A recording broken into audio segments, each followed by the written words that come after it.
हम एक रूपरेखा तैयार कर लेते हैं कि हमको भाषा में क्या क्या चीज़ें को पढ़ना है। ठीक है, ये मेंस पॉइंट ऑफ व्यू से भी बहुत इंपॉर्टेंट है, प्रीलिम्स के पॉइंट ऑफ व्यू से इंपॉर्टेंट है, ये मेंस पॉइंट ऑफ व्यू से भी बहुत ज़्यादा इंपॉर्टेंट है। ठीक है, पहले हम एक रूपरेखा तैयार करते हैं कि हमको अभी क्या क्या चीज़ें पढ़ने हैं भाषा में। ठीक है, सबसे पहले देखेंगे लोग भाषा क्या होता है, भाषा क्या होता है। ठीक है, सब ऑनलाइन वाले पेन कॉपी लिए हो ना, रखे हो ना, सब प्रॉपर नोट्स बनाते जाना सब। ओके, सबसे पहले देखेंगे हम लोग भाषा क्या होता है, भाषा के बारे में देखेंगे। फिर भाषा को सीखने के वैज्ञानिक दृष्टिकोण क्या होते हैं, भाषा को सीखने के वैज्ञानिक दृष्टिकोण क्या है उसको देखेंगे, वैज्ञानिक दृष्टिकोण। ठीक है, फिर उसके बाद एक व्यक्ति में भाषा का विकास कैसे होता है, भाषा का विकास क्रम को देखेंगे। ठीक है, व्यक्ति में भाषा का विकास को देखेंगे, व्यक्ति में भाषा का विकास क्रम मतलब किसी व्यक्ति में भाषा का विकास कैसे होता है इसको देखेंगे हम लोग। ठीक, चौथा चीज़ हम लोग देखेंगे भाषा के प्रकार, भाषा के प्रकार के बारे में हम लोग देखेंगे। पांचवा चीज़ देखेंगे हम लोग भाषा की विशेषताएं, ठीक, ये रूपरेखा है। हमको यही चीज़ आज पढ़ने हैं। भाषा क्या होता है, भाषा को सीखने के वैज्ञानिक दृष्टिकोण क्या क्या है इसको देखेंगे। व्यक्ति में भाषा का विकास का क्रम क्या क्या होता है इसको देखेंगे। भाषा के प्रकार कौन कौन से इसको देखेंगे। ठीक, और भाषा की विशेषताएं क्या क्या होती है इसको देखेंगे। ठीक, चलो फिर स्टार्ट करते हैं। सबसे पहले भाषा क्या होता है ना। ठीक, ये हो गया क्या क्या चीज़ें हम लोग पढ़ेंगे वो टॉपिक्स हैं। देन अभी स्टार्ट करते हैं भाषा के बारे में। ओके, मिटा दो।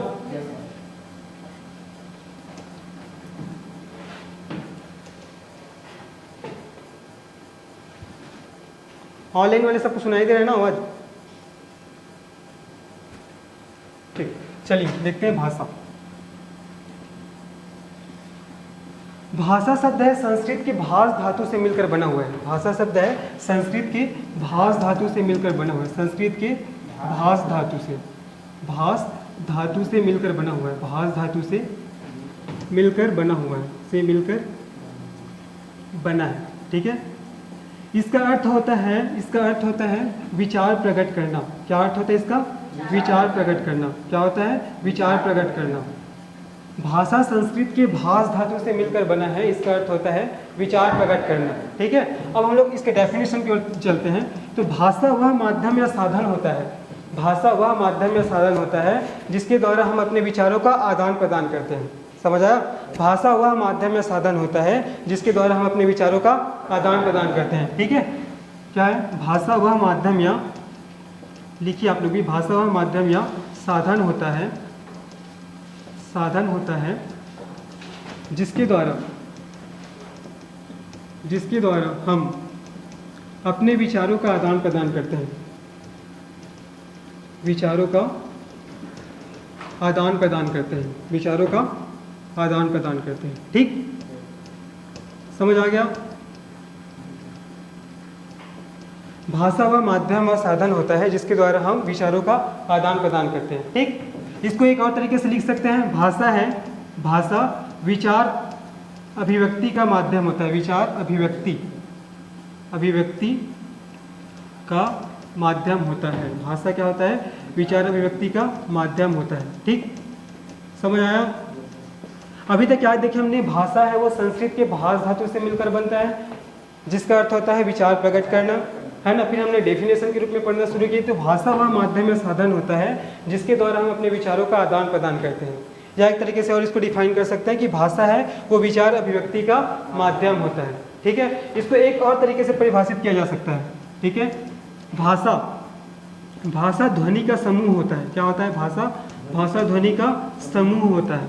भाषा ध्वनि का समूह होता है जो हमारे मुख से उच्चारित होता है, जो हमारे मुख से उच्चारित होता है। हमारे मुख से क्या होता है, उच्चारित होता है। समझ आया, उच्चारित होता है। ठीक है, मेंस में क्वेश्चन आता है भाषा क्या होता है, भाषा की विशेषताएं लिखिए। आप ये डेफिनेशन को आप लिख सकते हो, समझ आ गया। भाषा क्या होता है? भाषा संस्कृत के भाष धातु से मिलकर बना है, जिसका अर्थ होता है विचार प्रकट करना। ठीक है, भाषा वह माध्यम या साधन होता है जिसके द्वारा हम अपने विचारों का आदान प्रदान करते हैं। भाषा विचार अभिव्यक्ति का माध्यम होता है। एक तरीके से और इसको परिभाषित कर सकते हैं, भाषा ध्वनि का समूह होता है जो हमारे मुख से उच्चारित होता है। ठीक है, इसका एग्जाम्पल ले लो, कोई जो नन्हा शिशु रहता है, बच्चा रहता है, बच्चे तो पहले से बोलना नहीं सीखे रहते हैं, है ना, तो उसको अपने माँ तक अपने भाव को पहुँचाना रहता है, तो किसके माध्यम से पहुँचाता है? अपने ध्वनि के माध्यम से। मतलब वो रो कर अपने भाव को अपने माँ तक पहुँचाता है, रो कर पहुँचाता है, अपने भाव को अपने माँ तक पहुँचाता है ना। तो भाषा ध्वनि का समूह होता है जो हमारे मुख से उच्चारित होता है। समझ आ गया? ऑनलाइन वाले सबको समझ आ रहा है? आ गया ना सबको समझ में? ऑनलाइन वाले तो क्या हुआ? अभी तक क्या देखे हम लोग ने? भाषा संस्कृत के भाष धातु से मिलकर बना है, जिसका अर्थ होता है विचार प्रकट करना। भाषा वह माध्यम में साधन होता है जिसके द्वारा हम विचारों का आदान प्रदान करते हैं। भाषा विचार व्यक्ति का एक माध्यम होता है, और भाषा ध्वनि का समूह होता है जो हमारे मुख से उच्चारित होता है। लिख लिए? समझ आ गया? तो ये हो गया भाषा के बारे में। क्या होता है? समझ आ गया भाषा? ठीक, मिटा दो। अब हम लोग देखते हैं जो भाषा को सीखने के वैज्ञानिक दृष्टिकोण, मैंने रूपरेखा तैयार किया तो उसमें सेकंड पॉइंट लिखा था भाषा को सीखने के वैज्ञानिक दृष्टिकोण। ठीक है, भाषा को सीखने के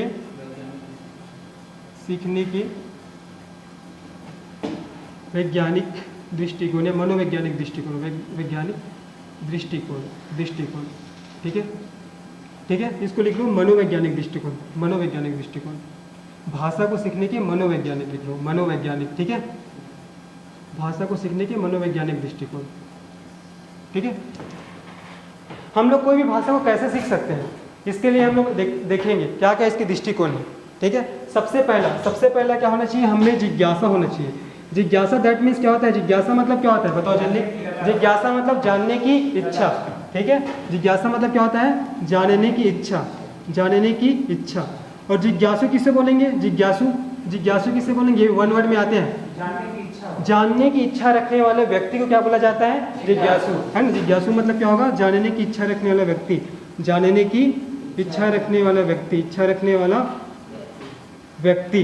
ठीक है, तो अगर हमको अगर भाषा को सीखना है तो सबसे पहले क्या बनना पड़ेगा? हमको जिज्ञासु बनना पड़ेगा, है ना। उसको जानने का इच्छा हमारे मन में होना चाहिए। ठीक है, तो सबसे पहला दृष्टिकोण कौन सा है? जिज्ञासा। समझ आ गया? सेकंड हो जाएगा अनुकरण। सेकंड क्या हो जाएगा? अनुकरण। अनुकरण मतलब होता है याद करना। आप कोई चीज़ को सीख रहे हो, उस जिस चीज़ को आप सीखोगे उसका कुछ ना कुछ नियम होगा, कुछ रूल्स होंगे, उसको क्या करोगे आप लोग? याद करोगे ना। तो अनुकरण मतलब क्या हो जाएगा? याद करना होता है। समझ आ गया? सबसे पहले हमको जिज्ञासु बनना पड़ेगा। जिज्ञासु बनने के बाद क्या होगा? जो चीज़ हम लोग सीखेंगे उसको क्या करना पड़ेगा? हमको याद करना पड़ेगा। क्या करना पड़ेगा? याद करना पड़ेगा। थर्ड चीज़ अभ्यास। थर्ड क्या होता है? अभ्यास। अभ्यास इसको क्या बोलते हैं? दोहराना, एक प्रकार से दोहराना। ठीक है, जब भी हम कोई चीज़ को बार बार दोहराते हैं तो क्या होता है? वो स्थायित्व को प्राप्त कर लेता है, वो लंबे समय तक हमको क्या हो जाता है? याद हो जाता है ना। तो ठीक है, तो ये क्या होता है? भाषा को सीखने के मनोवैज्ञानिक दृष्टिकोण होते हैं। क्या क्या? जिज्ञासा मतलब हमें जानने की इच्छा होनी चाहिए। सेकंड अनुकरण, उसको फिर हम लोग याद करें। थर्ड क्या है? अभ्यास। बार अगर हम कोई चीज़ को दोहराएंगे तो वो पूरे स्थायित्व को प्राप्त कर लेगा, मतलब वो हमको लंबे समय तक याद रहेगा। समझ आ रहा है ऑनलाइन वाले सबको? समझ आ रहा है ना ऑनलाइन वाले? आ रहा है? ओके, हाँ ठीक। तो क्या होना चाहिए? भाषा को सीखने के जो मनोवैज्ञानिक दृष्टिकोण में क्या क्या देखे हमने? जिज्ञासा देखे, अनुकरण देखे और अभ्यास देखे। अभ्यास के विषय में एक बहुत अच्छा पंक्ति हिंदी में सुनो। करत करत अभ्यास से जड़मती हो सुजान, रसरी आवत जाते सिर पर परत निशान, है ना। रस्सी के आने जाने से पत्थर पर भी निशान पड़ जाता है। उसी प्रकार अगर कोई व्यक्ति बार बार अभ्यास करेगा ना तो वो मूर्ख से विद्वान बन जाएगा। ठीक है, तो अभ्यास मतलब बार बार चीज़ों को हम लोग दोहराएंगे तो क्या होगा? वो स्थायित्व को प्राप्त कर लेगा। तो ये क्या होता है? भाषा को सीखने के मनोवैज्ञानिक दृष्टिकोण होता है। अभी तक क्या क्या चीज़ें पढ़े हमने? भाषा के बारे में पढ़े, भाषा का डेफिनेशन देखा, है ना। भाषा क्या है? संस्कृत के भाष धातु से मिलकर बना है जिसका अर्थ होता है विचार प्रकट करना। उसके बाद हमने उसके परिभाषा देखे। क्या क्या देखे? भाषा वह माध्यम या साधन होता है जिसके द्वारा हम अपने विचारों का आदान प्रदान करते हैं, है ना। विचारों का क्या करते हैं? अपने आदान प्रदान करते हैं। सेकंड देखें कि भाषा है वो विचार अभिव्यक्ति का माध्यम होता है। थर्ड क्या देखें, भाषा ध्वनि का समूह होता है जो हमारे मुख से उच्चारित होता है। इसका एग्जाम्पल बताया था, कोई नन्हा शिशु है, उसको अगर भूख भूख लगता रहे तो उसको तो बोलना नहीं आता, तो बोलना नहीं है तो ध्वनि के माध्यम से अपने माँ तक अपने भाव को पहुँचाता है, रोकर पहुँचाता है, तो क्या एक प्रकार से भाषा भी है ना। उसके बाद देखिए हमने भाषा को सीखने के मनोवैज्ञानिक दृष्टिकोण, अगर हमको भाषा को सीखना है तो ये 3 चीज़ें हमें होनी चाहिए, जिज्ञासा होनी चाहिए, अनुकरण करें, फिर उसको हम लोग बार बार दोहराएं। यहाँ तक समझ आ गया सबको? ऑनलाइन वाले आ गया सबको? लिखिए जी, आ गया? ठीक, हो गया, लिख लेना। अब देखते हैं भाषा का विकास क्रम, है ना। हमने क्या क्या पढ़ लिए, भाषा क्या होता है पढ़ लिए, ठीक है। भाषा को जानने के मनोवैज्ञानिक दृष्टिकोण क्या क्या होते हैं उसको देख लिए। अब उसके बाद देखते हैं हम लोग भाषा का विकास क्रम। भाषा का विकास क्रम, विकास क्रम मतलब एक व्यक्ति में भाषा का विकास कैसे होता है, तो व्यक्ति में भाषा का विकास क्रम, है ना, व्यक्ति में भाषा का विकास क्रम, ठीक है। सबसे पहले कोई व्यक्ति सुनना सीखता है ना। एक चीज लिख रहा हूं मैं, श्रवण, वदन, पठन, लेखन। श्रवण, वदन, पठन, लेखन। श्रवण मतलब सुनना, वदन मतलब बोलना, पठन मतलब पढ़ना, लेखन मतलब लिखना, ठीक है। तो किसी व्यक्ति में सबसे पहले कौन से कौशल का विकास होता है, तो श्रवण कौशल का विकास होता है। कौन सा कौशल का? श्रवण कौशल का। श्रवण कौशल के बाद कौन सा कौशल? वदन कौशल। वदन के बाद पठन, पठन के बाद लेखन। दैट मीन्स क्या, सबसे पहले वो सुनना सीखता है, सुनने के बाद वो बोलना सीखता है, बोलने के बाद वो पढ़ना सीखता है, पढ़ने के बाद वो लिखना सीखता है ना। तो ये क्या होता है, किसी भी व्यक्ति में क्या होता है, भाषा का विकास क्रम होते हैं, ठीक है। तो ऐसे ही भाषा का विकास होता है कोई भी व्यक्ति में, ठीक है। सबसे पहले वो श्रवण करना सीखेगा, फिर वदन, फिर पठन, फिर लेखन, ठीक है। तो सबसे पहले कौन से कौशल का विकास होता है? श्रवण का। उसके बाद वदन, उसके बाद ठीक, समझ आ गया? लिखो, जल्दी लिखो।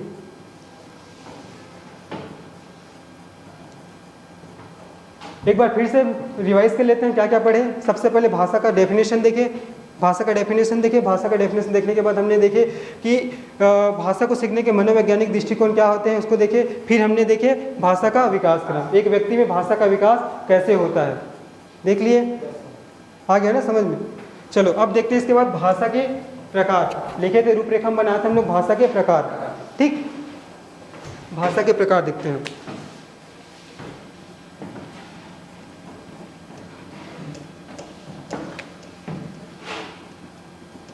भाषा के प्रकार, ठीक। भाषा मुख्य रूप से 3 प्रकार का होता है। भाषा है वो 3 प्रकार का होता है, भाषा 3 प्रकार का होता है, ठीक है। पहला कौन सा होगा, किसी को पता है? मौखिक भाषा। पहला कौन सा होगा? मौखिक भाषा, मौखिक भाषा। दूसरा लिखित भाषा, पहला मौखिक भाषा, दूसरा लिखित भाषा, और थर्ड होता है तीसरा सांकेतिक भाषा। क्या? सांकेतिक भाषा। सांकेतिक भाषा, भाषा क्या होता है? विचार अभिव्यक्ति का माध्यम होता है, ठीक है। तो मौखिक भाषा में क्या होता है, हम अपने विचारों का आदान प्रदान बोल कर करते हैं, ठीक है। मौखिक भाषा में क्या होता है? विचारों का आदान प्रदान, लिखो, विचारों का आदान प्रदान, विचारों का आदान प्रदान बोल कर किया जाता है, आदान प्रदान बोल कर किया जाता है, बोल कर किया जाता है, ठीक है। समझ आ रहा है?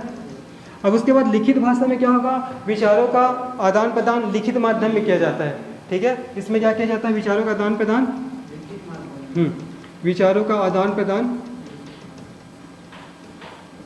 लिखित या लिख कर, है ना, लिखित माध्यम में किया जाता है, लिखित माध्यम में किया जाता है, किया जाता है। समझ आया?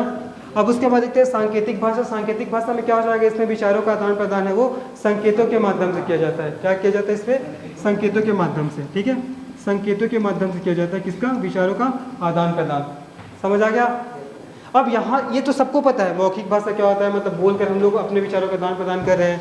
लिखित मतलब लिखने के माध्यम से हम लोग कर रहे हैं। सांकेतिक मतलब हम लोग संकेतों के माध्यम से कर रहे हैं। जनरली क्वेश्चन यहाँ से नहीं आता, क्वेश्चन कहाँ से आता है? पर्टिकुलर एग्जाम्पल दे देता है। जैसे मैं आप लोग को एग्जाम्पल दे रहा हूँ, जैसे हम लोग रेडियो से समाचार सुन रहे हैं, रेडियो से हम लोग समाचार सुन रहे हैं, वो कौन से भाषा का उदाहरण है? ऑनलाइन वाले बताओ जी जल्दी, रेडियो से हम लोग समाचार सुन रहे हैं, वो कौन से भाषा का उदाहरण है? हाँ गुड, मौखिक भाषा। बताइए, मौखिक भाषा है ना। कोई जो नेता है, कोई नेता है अपने सभा को संबोधित कर रहा है, वो कौन से भाषा का उदाहरण है? है ना। हम लोग टेलीफोन से किसी से बात करते हैं, कौन सी भाषा का उदाहरण है? लेकिन हम लोग टेक्स्ट मैसेज के थ्रू बात करते हैं, वो कौन सा भाषा हो जाएगा? लिखित भाषा हो जाएगा। ठीक है, तो मौखिक भाषा के सब एग्जाम्पल है। हम लोग टेलीफोन से किसी से बात कर रहे हैं, कोई व्यक्ति मतलब कोई नेता है अपने सभा को संबोधित कर रहा है ना, या टेलीफोन का बता दिया ना, हाँ, या तो कोई व्यक्ति है जो सभा को अपने संबोधित कर रहा है, ये क्या हो जाएगा? मौखिक भाषा का एग्जाम्पल हो जाएगा। ठीक, और जो साक्षात्कार होता है, जो इंटरव्यू होता है, वहाँ भी मौखिक भाषा का प्रयोग होता है। ठीक है, समझ आ गया? तो ये हो गया मौखिक भाषा के एग्जाम्पल। अब देखते हैं लिखित भाषा के। आप ही लोग बताओ लिखित भाषा के क्या क्या एग्जाम्पल हो सकते हैं?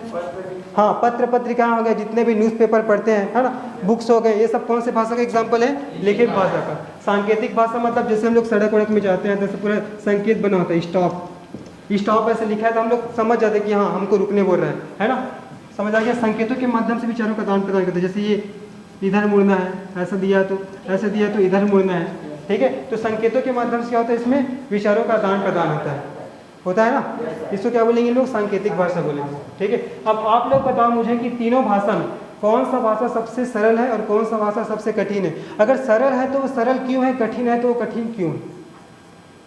ऑनलाइन वाले बताओ जी।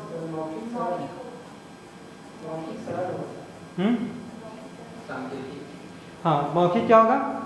ऑनलाइन वाले बताओ कौन सा सबसे सरल होगा?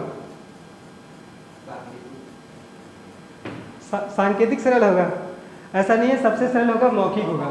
ठीक है, क्यों होगा मौखिक? क्योंकि हम लोग बोलेंगे तो सामने वाला व्यक्ति सुनेगा कुछ ना कुछ तो समझ आएगा। ठीक है, कुछ ना कुछ उसको समझ आएगा। लेकिन अगर मैं लिखित भाषा ले रहा हूँ, मैं कुछ लिख के दिया हूँ और सामने वाले व्यक्ति को अगर पढ़ने लिखने नहीं आता तो समझ नहीं पाएगा। सांकेतिक भाषा सबसे कठिन होता है, ये सबसे सरल होता है। मौखिक भाषा सबसे सरल होता है और जो सांकेतिक भाषा है ना, सबसे क्या होता है? कठिन होता है। कठिन कैसे? क्योंकि इसमें संकेत कभी भी निश्चित नहीं होते हैं। संकेत क्या होते हैं? कभी भी निश्चित नहीं होते हैं। ठीक है, जैसे आप लोग का बचपन में सामान्य गुजरा होगा, तो जैसे हम लोग किसी के अपने रिलेशन के यहाँ जाते थे, है ना, तो फिर विदा लेते समय ऐसे करते थे, हम लोग जा रहे हैं करते हैं ना, एक ये संकेत हो गया। मतलब हम लोग विदा ले रहे हैं तब ऐसे हाथ को कर रहे हैं, मतलब इशारा कर रहे हैं, विदा ले रहे हैं तब। अब अगर कोई व्यक्ति है, हमारा कोई दोस्त है, भीड़ में खोया हुआ है, हम उसको पहचानने के लिए ऐसे बोल रहे हैं, ऐसे कर रहे हैं, तो यहाँ तो उसका संकेत अलग हो गया। वहाँ हम लोग विदा लेने के लिए ऐसे कर रहे हैं, यहाँ हम लोग उसको पहचानने के लिए कर रहे हैं, है ना। तो संकेत क्या है? अलग अलग है। संकेत क्या है? अलग अलग है ना। तो ये किसका उदाहरण हो जाएगा? सांकेतिक भाषा का उदाहरण हो जाएगा, मतलब सांकेतिक भाषा का एग्जाम्पल है ये। ठीक है, मतलब सबसे कठिन कौन सा भाषा होता है? सांकेतिक भाषा होता है।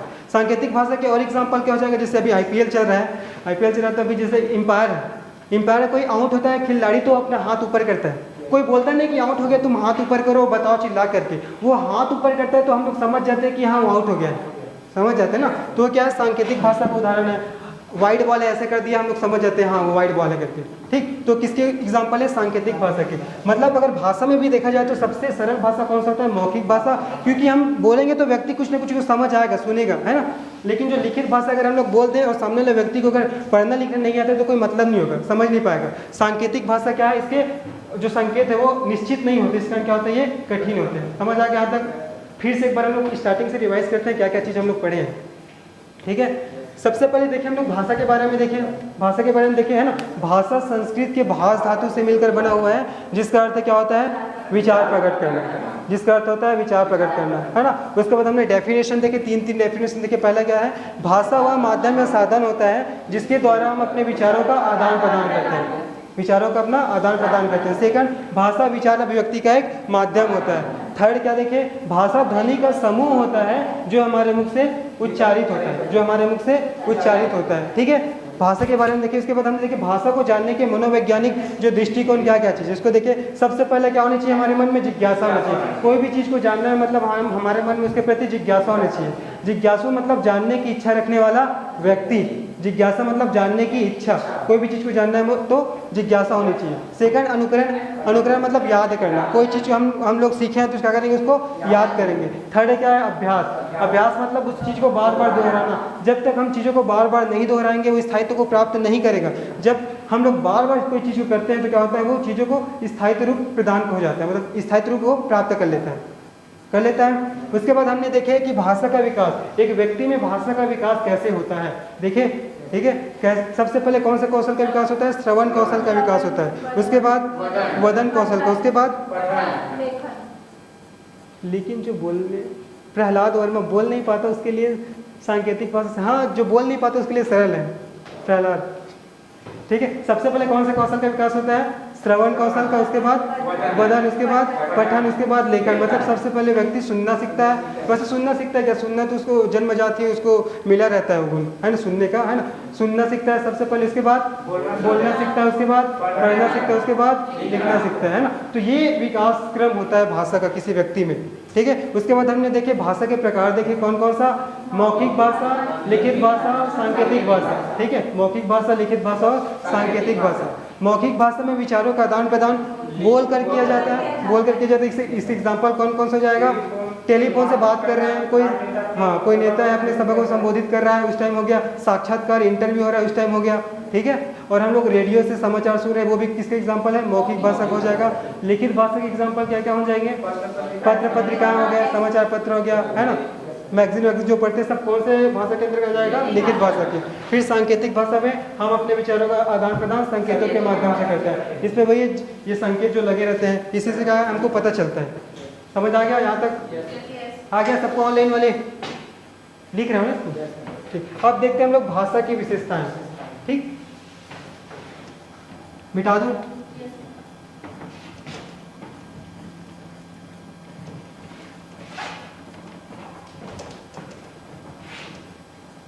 चलिए, भाषा की विशेषताएं। भाषा की विशेषताएं बहुत इंपॉर्टेंट है, मेंस करता है क्वेश्चन। भाषा की विशेषताएं, ठीक। सबसे पहली विशेषता भाषा का मानक स्वरूप होता है। लिखो, बता रहा हूँ फिर क्या होता है मानक स्वरूप। भाषा का मानक स्वरूप होता है, मानक स्वरूप होता है, स्वरूप होता है। भाषा का मानक स्वरूप होता है। मानक स्वरूप कहने का तात्पर्य भाषा का क्या होता है? अपना व्याकरण होता है, अपना लिपि होता है। भाषा का व्याकरण होता है, लिपि होता है, इसी कारण क्या बोलते हैं उसको? उसका मानक स्वरूप है। मतलब भाषा का मानक स्वरूप इसलिए हम लोग बोल रहे हैं क्योंकि उसका पर्टिकुलर अपना व्याकरण है, अपना लिपि है। ठीक है, इसके व्याकरण और लिपि होने के कारण क्या बोलते हैं? इसको मानक स्वरूप है बोलते हैं। ठीक है, तो भाषा क्या होता है? अपना मानक स्वरूप होता है। समझ आ गया?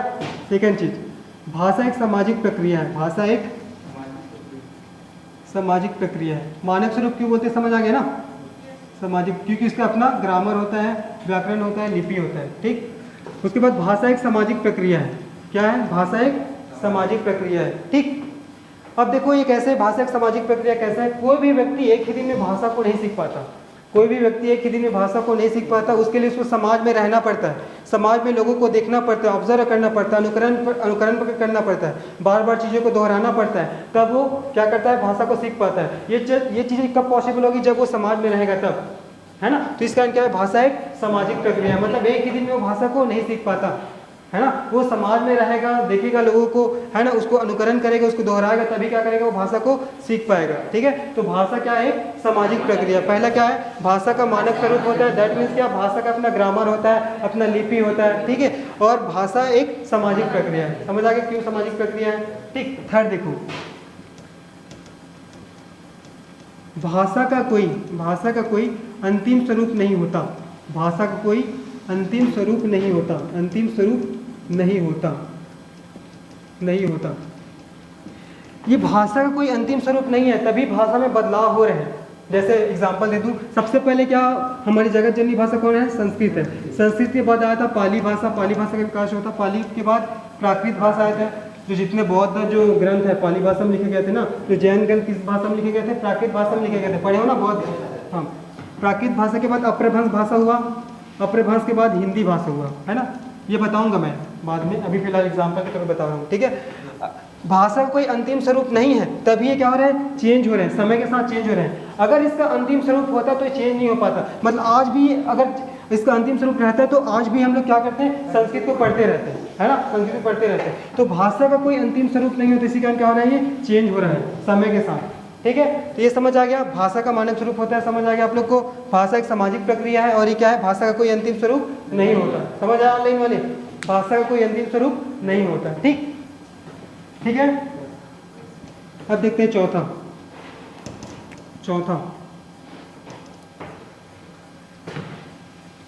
भाषा का प्रवाह कठिन से सरल की ओर होता है। कठिन से सरल की ओर होता है। सरल की ओर होता है। भाषा का प्रवाह कठिन से सरल की ओर होता है। ठीक है जी।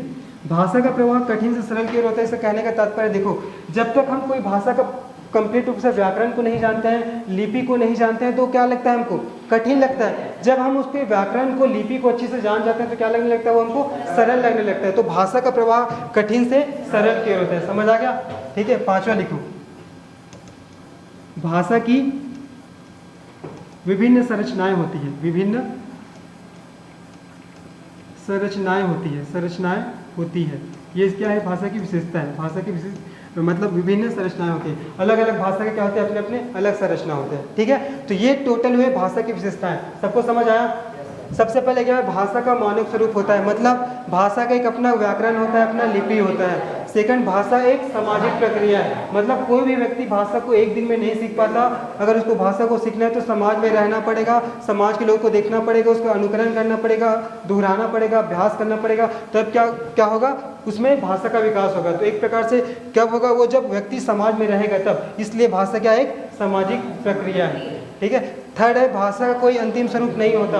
अगर भाषा का अंतिम स्वरूप होता है तो भाषा में बदलाव नहीं हो पाता, है ना। अंतिम स्वरूप नहीं है तभी क्या हो रहा है, समय के साथ भाषा में बदलाव हो रहे हैं, है ना। अंतिम स्वरूप नहीं तभी क्या हो रहा है, समय के साथ भाषा में बदलाव हो रहे हैं। जो होता है, भाषा का प्रवाह कठिन से सरल की ओर होता है। भाषा का प्रवाह कठिन से सरल की ओर होता है, समझ आया। मतलब जब तक हम किसी व्याकरण को नहीं जानते हैं या लिपि को नहीं जानते रहते हैं ना, तो क्या लगने लगता है हमको, कठिन लगने लगता है। फिर जब हम लोग उसके पूरे व्याकरण को जान जाते हैं तो क्या लगने लगता है, वो हमको सरल लगने लगता है। आया समझ में। ठीक है, ये हो गया भाषा की विशेषताएं, समझ आया। एक बार फिर से हम लोग स्टार्टिंग से रिवाइज कर लेते हैं। ऑनलाइन वाले सबको समझ आया, ऑनलाइन वाले, ठीक है। एक बार फिर से हम लोग क्या करते हैं, रिवाइज करते हैं। सबसे पहले देखिए भाषा, है ना। भाषा क्या होता है, भाषा संस्कृत के भाष धातु से मिलकर बना हुआ है, जिसका अर्थ होता है विचार प्रकट करना, जिसका अर्थ होता है विचार प्रकट करना। फिर हमने भाषा के परिभाषा के बारे में देखें। सबसे पहला क्या है, देखिए भाषा वह माध्यम या साधन है जिसके द्वारा हम अपने विचारों का आदान प्रदान करते हैं। ठीक है। सेकंड देखिए, भाषा विचार अभिव्यक्ति का एक माध्यम होता है। थर्ड, भाषा ध्वनि का समूह होता है जो हमारे मुख से उच्चारित होता है। भाषा ध्वनि का समूह होता है जो हमारे मुख से उच्चारित होता है। एग्जाम्पल भी बताया था, वही नन्हा सा बच्चा वाला, ठीक है। उसको भाषा तो उस समय पता नहीं होता, जब बहुत छोटा रहता है, तो उसको अपने भाव को अपने माँ तक पहुँचाना रहता है, तो ध्वनि के माध्यम से, दैट मीन्स वो रो कर अपने भाव को अपने माँ तक पहुँचाता है। ठीक है। फिर हमने देखे भाषा को सीखने के मनोवैज्ञानिक दृष्टिकोण, है ना, कौन कौन सा होता है। सबसे पहले जिज्ञासा, कोई भी चीज़ को सीखना है तो हमारे मन में उसके प्रति जिज्ञासा होनी चाहिए। सेकंड, अनुकरण, उसको याद करना है। थर्ड, उसको दोहराना है, बार बार दोहराएंगे तो क्या होगा, वो स्थायित्व को प्राप्त कर लेगा। ठीक है, बार बार दोहराएंगे तो क्या करेगा, वो स्थायित्व को प्राप्त कर लेगा। उसके बाद हमने देखिए भाषा का विकास क्रम, किसी भी व्यक्ति में भाषा का विकास कैसे होता है।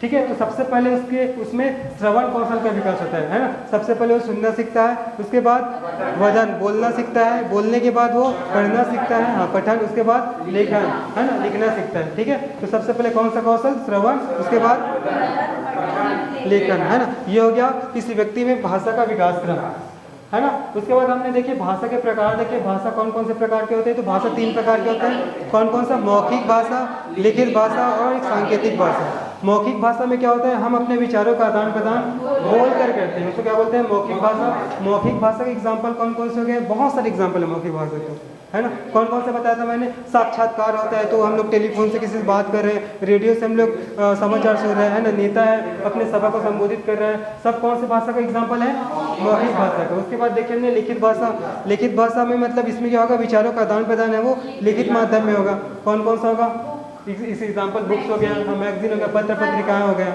ठीक है, ये एग्जाम्पल हो जाएगा, न्यूज़पेपर सब, ठीक। उसके बाद थर्ड क्या देखिए, सांकेतिक भाषा। इसमें विचारों का जो आदान प्रदान होता है वो संकेतों के माध्यम से किया जाता है, संकेतों के माध्यम से किया जाता है। फिर हमने ये देखा कि इन तीनों भाषा में कौन सी भाषा सबसे सरल है, कौन सी भाषा सबसे कठिन है। सरल है तो वो सरल क्यों है, कठिन है तो कठिन क्यों है। ठीक है, तो हमने देखे सरल कौन सा है, सबसे मौखिक भाषा, क्योंकि हम लोग कुछ बोलेंगे तो सामने वाला कुछ सुनेगा, उसको कुछ ना कुछ उससे रिलेटेड समझ आएगा ही। लिखित भाषा क्या होता है, दोनों के बीच का कड़ी होता है ना, दोनों के बीच का रहता है वो, क्योंकि हम लोग कुछ लिख के दे दिए, सामने वाले व्यक्ति को अगर पढ़ना नहीं आता तो कोई मतलब नहीं हो, कुछ समझ ही नहीं पाएगा। सांकेतिक भाषा सबसे कठिन होता है, क्योंकि संकेत क्या होते हैं, प्रायः निश्चित नहीं होते, अलग अलग होते हैं। संकेत क्या होता है, अलग अलग होते हैं। सांकेतिक भाषा के एग्जाम्पल बताओ जल्दी। सिग्नल भी हो गया, हाँ। और बताओ सांकेतिक भाषा का एग्जाम्पल। हाँ वो तो हो गया सब्सक्राइब वाला। और बताओ ना ये सांकेतिक भाषा का एग्जाम्पल। कुछ इमोजी तो होगा सही। और स्पोर्ट वगैरह में जितने भी जो वो होते हैं है ना, स्पोर्ट में एम्पायर वगैरह रहते हैं, जितने भी जो अपना जेस्चर दिखाते हैं, इशारा करते हैं ना, वो एक प्रकार से क्या है, सांकेतिक भाषा के क्या है, एग्जाम्पल है। हाँ वो भी है, ठीक। तो ये हो गया सांकेतिक भाषा का एग्जाम्पल। फिर उसके बाद देखिए हमने भाषा की विशेषताएं, उसके बाद देखिए हमने भाषा की विशेषताएं, ठीक है। ट्रेन स्टेशन में ब्रेल लिपि, सिंधु घाटी में सांकेतिक, हाँ सही है, सांकेतिक भाषा का प्रयोग करते थे, ठीक। अब उसके बाद देखिए हमने भाषा की विशेषताएं देखे, है ना। सबसे पहले क्या देखिए, भाषा का मानक स्वरूप होता है। भाषा का मानक स्वरूप दैट मीन्स क्या, भाषा का अपना व्याकरण होता है, अपना लिपि होता है, ठीक है। भाषा का इसी कारण बोलते हैं भाषा का मानक स्वरूप होता है। सेकंड है, भाषा एक सामाजिक प्रक्रिया है। भाषा क्या है, सामाजिक प्रक्रिया। कोई भी व्यक्ति एक दिन में भाषा को नहीं सीख पाता, वो समाज में रहेगा, लोगों को देखेगा, अनुकरण करेगा, अभ्यास करेगा, तब क्या करेगा, भाषा को सीख पाएगा। इसलिए क्या बोलते हैं, भाषा एक सामाजिक प्रक्रिया है। थर्ड क्या है, भाषा का कोई अंतिम स्वरूप नहीं होता। अगर अंतिम स्वरूप होता तो जो बदलाव आ रहा है भाषा में वो नहीं देखने को मिलता। हम अभी भी संस्कृत को पढ़ते रहते हैं ना, तो समय के साथ जो बदलाव हो रहा है किसके कारण हो रहा है, क्योंकि भाषा का कोई अंतिम स्वरूप नहीं है, तभी बदलाव हो रहा है, ठीक है। सबसे पहले संस्कृत है, संस्कृत के बाद पाली, पाली के बाद प्राकृत, प्राकृत के बाद अपभ्रंश, अपभ्रंश के बाद हिंदी है ना। तो ये जो चेंजेस हो रहा है ये अंतिम स्वरूप नहीं है, तभी हो रहा है चेंजेस। अगर होता तो वो चेंजेस नहीं होता। उसके बाद देखिए कि भाषा का प्रवाह कठिन से सरल क्यों होता है। जब तक हम लोग भाषा के पूरे व्याकरण के बारे में नहीं जानते रहते हैं, उसके लिपि के बारे में नहीं जानते रहते हैं, वो क्या लगता है हमको, कठिन लगता है। और जैसे ही हम उसको जान लेते हैं तो क्या लगता है, वो हमको सरल लगता है। और भाषा की विभिन्न संरचना होती है, अलग अलग भाषा की अपनी अलग अलग संरचनाएं होती है, ठीक है। तो ये हो गया भाषा की विशेषताएं, ठीक। अब एक चीज देख लेते हैं, बोली क्या होता है। बोली आप लोग बताओ तो, बोली क्या होता है, बोली। गुड गुड यार। और कोई, हरिशंकर। गुड, ये भी सही, ठीक। बोली देख लेते एक बार क्या होता है बोली, उसके बाद फिर से एक बार रिवीजन करके खत्म करते हैं क्लास। समझ आया, लिख लिया ना सब, ठीक। अब देखते हैं बोली। क्वेश्चन आता है, भाषा की सबसे प्रथम इकाई कौन सा होता है। ये क्वेश्चन आ चुका है ना, भाषा का सबसे प्रथम इकाई कौन होता है, तो बोली होता है। सबसे पहले लिखोगे कि ये भाषा का सबसे प्रथम इकाई होता है, सबसे प्रथम इकाई होता है, प्रथम इकाई होता है, भाषा का सबसे प्रथम इकाई होता है, ठीक है। जो बोली का जो क्षेत्र होता है, बोली का क्षेत्र सीमित एवं लघु होता है। बोली का क्षेत्र क्या होता है, सीमित एवं लघु होता है, एवं लघु होता है। समझ आ रहा है, बोली भाषा का सबसे प्रथम इकाई होता है, बोली का क्षेत्र सीमित एवं लघु होता है, ठीक है। जैसे जैसे बोली का विस्तार होता है, लिखो, जैसे जैसे बोली का विस्तार होता है, जैसे जैसे बोली का विस्तार होता है, यह भाषा का रूप धारण कर लेता है, या भाषा का रूप धारण कर लेता है, भाषा का रूप, समझ आ गया होगा आप लोग लिख रहे हो तो, है ना, भाषा का रूप धारण कर लेता है। आ गया डेफिनेशन समझ। मतलब देखा जाए तो बोली का जो क्षेत्र होता है ना सीमित होता है। बोली का क्षेत्र क्या होता है, सीमित होता है, लघु होता है। और जैसे ही बोली अपना विस्तार करता है तो किस में परिवर्तित हो जाता है, वो भाषा में परिवर्तित हो जाता है, ठीक है। ये क्वेश्चन आता है कि भाषा का सबसे प्रथम इकाई कौन सा होता है, तो कौन सा होता है, बोली होता है। कौन सा होता है, बोली होता है, ठीक है, ठीक। हाँ कॉम्प्लिकेशन बताऊंगा, इसका मानक स्वरूप होना आवश्यक नहीं, मैं अभी बताऊंगा भाषा और बोली में क्या अंतर होता है, फिर बताता हूँ इसको, ठीक है। बोली समझ आ गया। बोली क्या है, भाषा का सबसे प्रथम इकाई है, ठीक है। बोली का क्षेत्र क्या होता है, सीमित एवं लघु होता है। और जैसे जैसे बोली का विस्तार होता है यह भाषा का रूप धारण कर लेता है। समझ आ गया।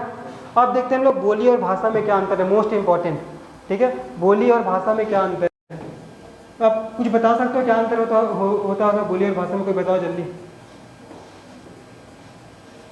क्या होता होगा।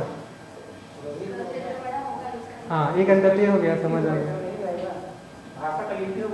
बढ़िया, चलो चलो सही सही जाना है, लिख लिया इसको। चलो अब देखते हैं बोली और भाषा में अंतर। ऑनलाइन में सबको समझ आ रहा है ना। चलो, बोली एवं भाषा में अंतर, बोली एवं भाषा में अंतर, बोली एवं भाषा में अंतर, ठीक। याद करते जाओ, मैं सबको वो लास्ट में पूछूंगा क्या क्या बताया, ठीक है। बोली इधर लिख रहा हूं मैं, भाषा ठीक। सबसे पहले हम लोग देख लें कि बोली का क्षेत्र क्या होता है, सीमित होता है। देखो बोली का क्षेत्र क्या होता है, सीमित होता है। बोली का क्षेत्र सीमित होता है। बोली का क्षेत्र क्या होता है जी, सीमित होता है। ठीक है, बोली का क्षेत्र सीमित होता है। भाषा का क्षेत्र क्या होता है, विस्तृत होता है। भाषा का क्षेत्र विस्तृत होता है। ठीक। अब देखो सेकंड है, बोली का कोई मानक स्वरूप नहीं होता। मानक स्वरूप मतलब बताओ क्या होता है मानक स्वरूप, मतलब उसका पर्टिकुलर लिपि और व्याकरण नहीं होता है ना, तो बोली का कोई मानक स्वरूप नहीं होता। सेकंड में क्या हो जाएगा, बोली का मानक स्वरूप नहीं होता।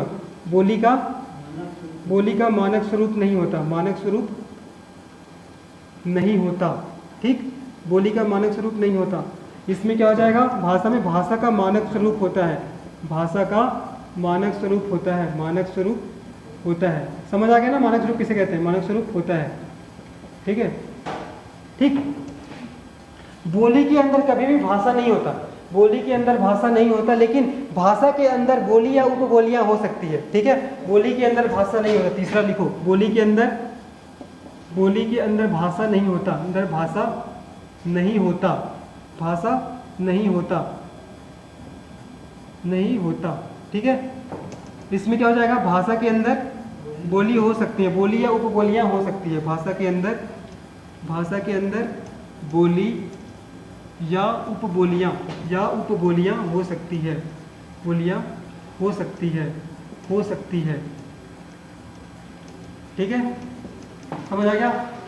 बोली का प्रयोग किस में किया जाता है, सामान्य बोलचाल में, लोक साहित्य में किया जाता है। बोली का प्रयोग किस में किया जाता है, सामान्य बोलचाल में और लोक साहित्य में। चौथा लिखो, बोली का प्रयोग, याद करते जाओ। बोली का प्रयोग सामान्य बोलचाल, बोली का प्रयोग सामान्य बोलचाल एवं लोक साहित्य में किया जाता है। लोक साहित्य में किया जाता है। ठीक है। भाषा का प्रयोग बताओ। भाषा का प्रयोग शासन प्रशासन के कार्यों में किया जाता है ना। भाषा का प्रयोग किस में किया जाता है, शासन प्रशासन के कार्यों में। और साहित्य का अगर सृजन भी करना है तो किसका प्रयोग करेंगे, भाषा का। ठीक है, तो भाषा क्या हो जाएगा, भाषा का प्रयोग शासन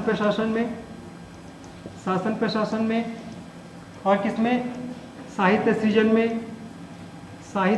में किया जाता है। समझ आ गया। लिख रहे हैं ना ऑनलाइन वाले, सब लिख रहे हैं, सब लिख रहे हैं। चलो अब उसके बाद देखते हैं पांचवा। क्योंकि बोली का क्षेत्र सीमित होता है तो उसको बोलने वाले की संख्या क्या होगी जी, कम होगी, ज्यादा होगी। हाँ, तो बोली का क्षेत्र सीमित होता है तो उसके बोलने वाले की संख्या क्या होता है, कम होता है। और भाषा का क्षेत्र विस्तृत होता है तो बोलने वाले की संख्या क्या होता है, ज्यादा होता है। लिखो इसको, क्या लिखोगे, चूंकि बोली का क्षेत्र सीमित होता है तो बोलने वालों की संख्या कम होती है, और भाषा का क्षेत्र विस्तृत होता है तो बोलने वालों की संख्या ज्यादा होती है। ठीक है, समझ आ गया। लिखो सब।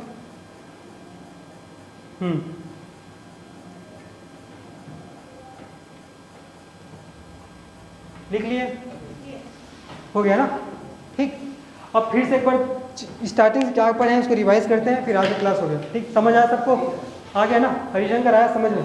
ठीक, सबसे पहले हमने देखे भाषा क्या होता है, तो भाषा संस्कृत के भाष धातु से मिलकर बना है, जिसका अर्थ होता है विचार प्रकट करना, है ना। फिर हमने डेफिनेशन के बारे में देखे, भाषा वह माध्यम या साधन है जिसके माध्यम से हम अपने विचारों का आदान प्रदान करते हैं। भाषा विचार अभिव्यक्ति का माध्यम होता है, और भाषा ध्वनि का समूह होता है जो हमारे मुख से उच्चारित होता है। फिर हमने देखे भाषा को सीखने के मनोवैज्ञानिक दृष्टिकोण क्या क्या चीज़ होते हैं। सबसे पहले हमारे मन में जिज्ञासा होनी चाहिए। भाषा को सीखने तो हमारे मन में जिज्ञासा होना चाहिए, है ना, हमको जिज्ञासु बनना पड़ेगा। सेकंड अनुकरण, थर्ड क्या है, दोहराना, अभ्यास।